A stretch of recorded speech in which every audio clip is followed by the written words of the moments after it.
पिढी ही मराठी भाषेला कमी समजते. मराठी भाषेतून शिक्षण घेणे म्हणजे त्यांना कमीपणा वाटतो.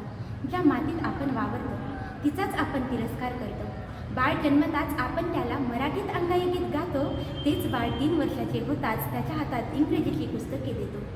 तेच बाळ 3 वर्षाचे होताच त्याच्या हातात इंग्रजीची पुस्तके देतो. मान्य आहे मला, इतर भाषा शिकणे ही काळाची गरज आहे, परंतु त्यासोबतच आपल्या मराठी भाषेचा अभिमान बाळगणे हेही तेवढेच महत्त्वाचे आहे. मान्य आहे मला, इतर भाषा शिकणे ही काळाची गरज आहे, परंतु त्यासोबतच आपल्या मराठी भाषेचा अभिमान बाळगणे हेही तेवढेच महत्त्वाचे आहे. मराठी भाषा ही फक्त महाराष्ट्रापुरती मर्यादित आहे असं म्हटलं जातं, परंतु संतांचा काळ आठवल्यास मला खूप अभिमान वाटतो. ज्ञानेश्वरांनी ज्ञानेश्वरी लिहिली अखंड हरिपाठ, शोभाने तलवार चालवली आपल्या मराठी भाषेत. आपली मराठी भाषा किती जुनी आहे हे कोणाला माहिती नाही.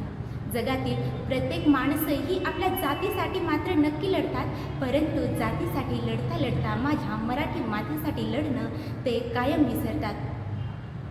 माझ्या मराठी भाषेला मोठं करण्यासाठी लढा, हेच मी तुम्हाला सांगते. खंत वाटते कधी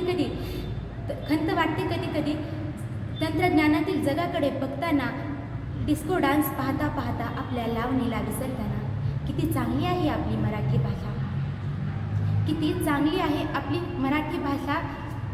डिजिटल मार्केटिंगमुळे आता तीही लोप पावत चालली आहे. माणसं आपलीशी करायची असेल तर माझ्या मराठी भाषेवर प्रेम केलं पाहिजे. भाषा अभिमान, प्राचीनत्व व समृद्धता हे मराठीतलेच घेतले पाहिजे.